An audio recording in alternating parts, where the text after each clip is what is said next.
Assalamu alaikum, bienvenue à cette quatrième leçon pour apprendre à lire l'arabe. Cette leçon, c'est en fait la suite de la précédente qui consiste à apprendre à reconnaître et à prononcer les lettres de l'alphabet arabe. Plus particulièrement lorsque ces lettres vont être jointes dans l'écriture pour former des mots. En effet, elles vont prendre des formes différentes selon qu'elles se trouvent au début, au milieu ou à la fin d'un mot. Maintenant, écoutez et répétez.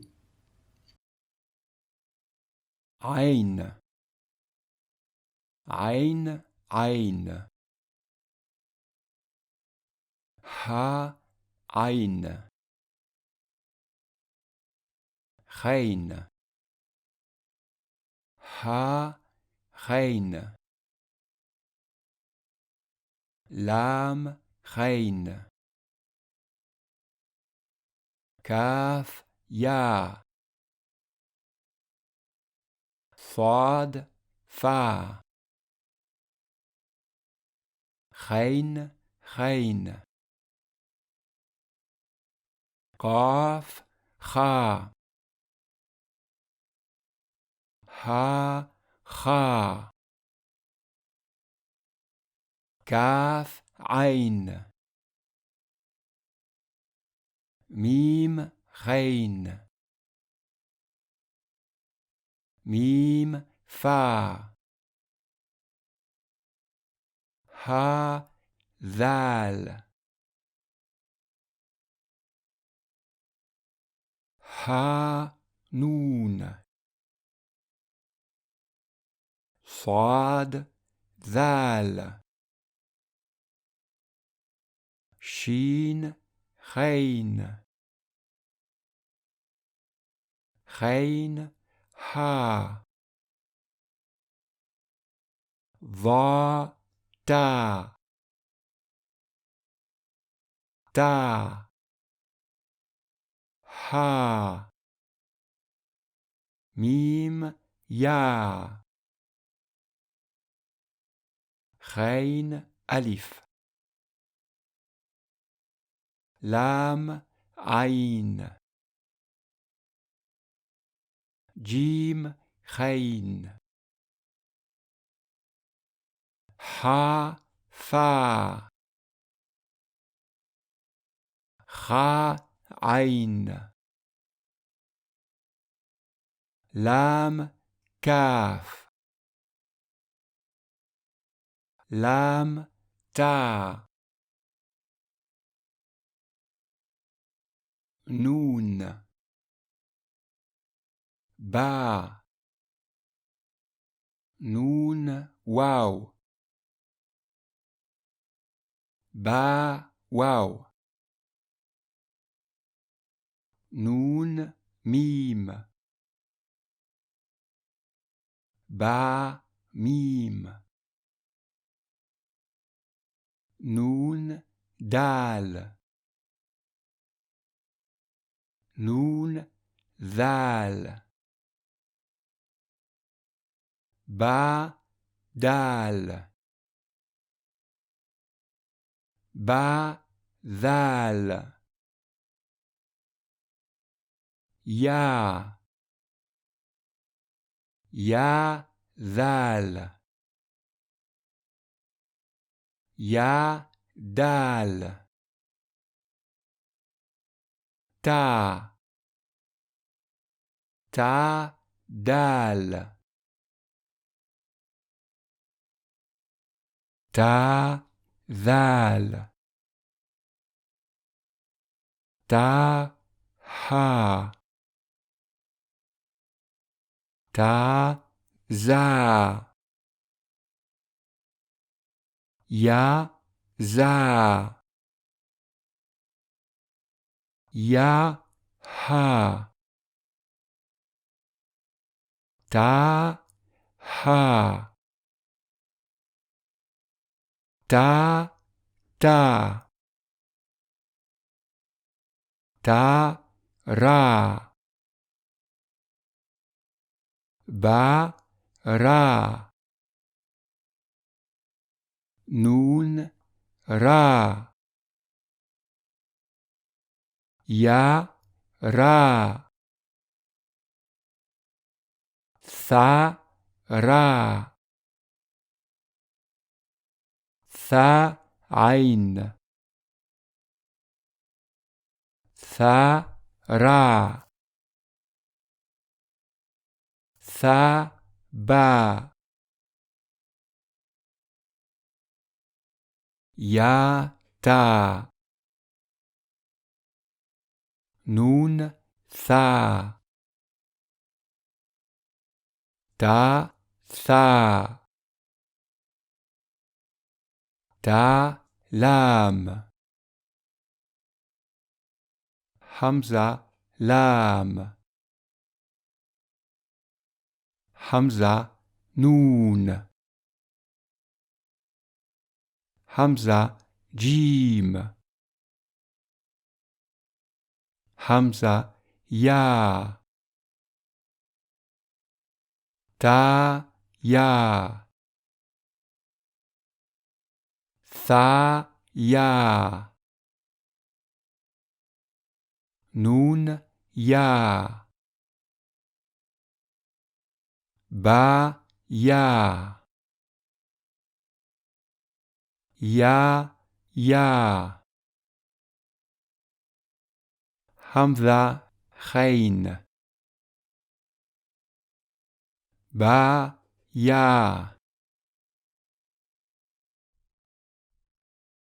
با نون با تا نون با تا تا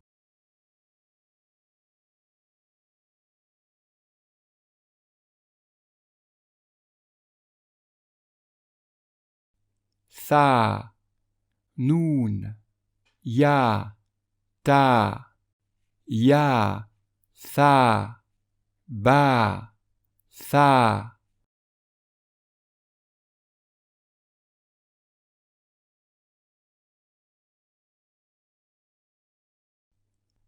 يا همزة ثا يا تا همزة زا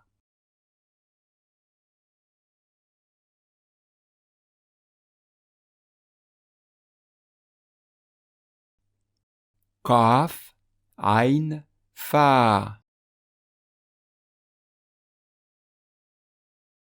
فا قاف قاف خين فا خين عين غين فا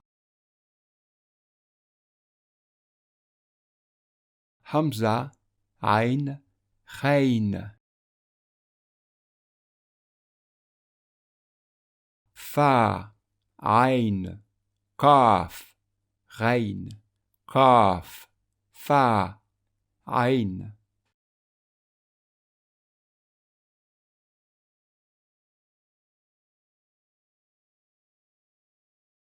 غين با فا فا عين تا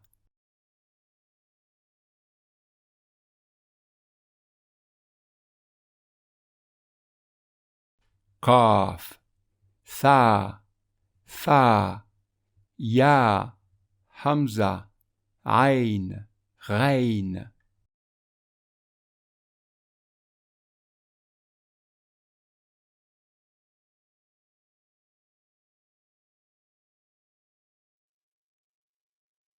فا با عين تا خين ثا فا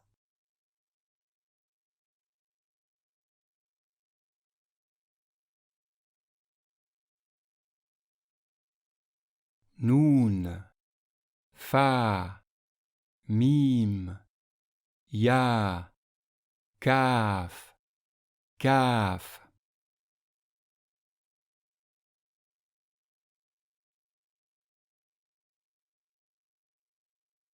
ها ها لام همزة ميم Lam. Ha.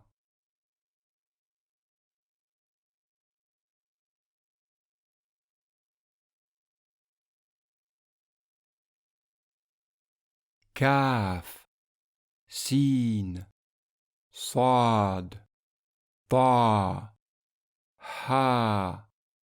Ta.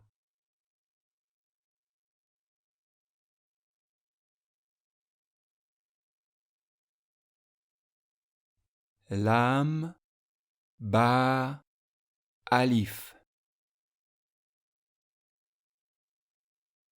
Lam. Ta. Alif.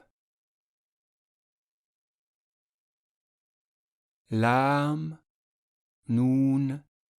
Alif. Lam. Kaf. Alif. Lam. Kaf. Lam.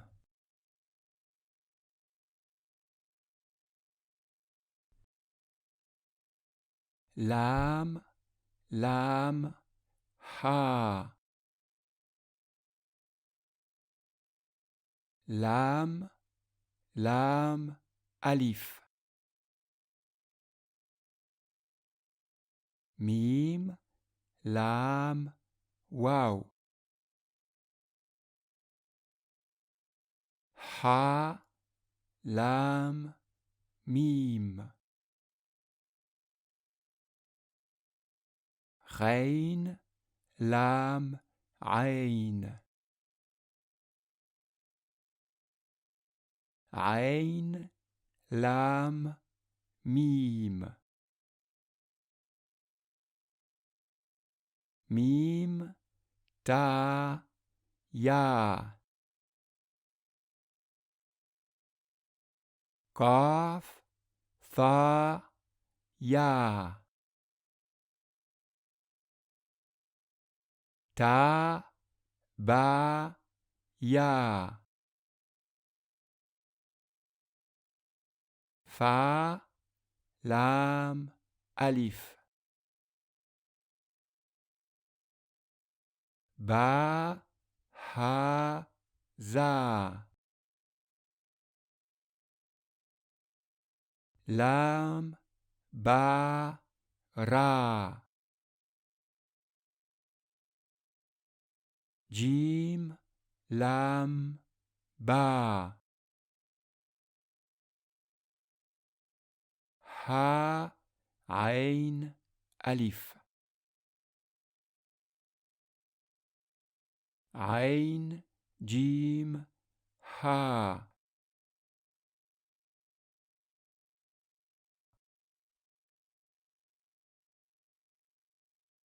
Rein. Ha. Sin. Ta. Rein. Dal. Cha. Kaf. Rein. Sin. Ta. Ain. Ha. Fa. Ta. Fa. Cha. Zal. Kaf. Shin. Lam. Shin. Kaf. Shin.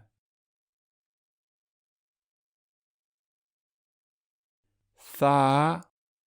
Thad. Ha. Dad. Tha. Cha. Ta. Sin. Jim. ja, vad, va.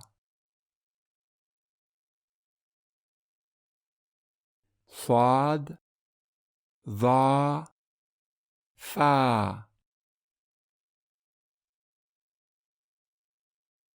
Kaf, pa, shin. Mim, nun, kaf.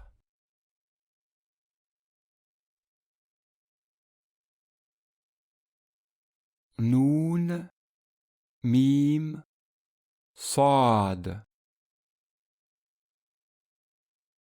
Va, ya, mim. Hamza, kaf, ta. Ha, hamza, nun. Ba, ha, kaf. Lam, ba, vad. Lam, lam, waw. Nun, ta, ya. Ha, ha, ha. Ein, ein, ein. Geen, geen, geen. Lam, lam, lam. Mim, mim, mim. Nun, nun, nun.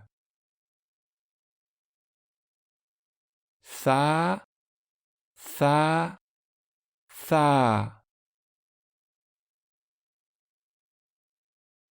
Il y a de nombreuses études et théories sur l'origine de l'écriture.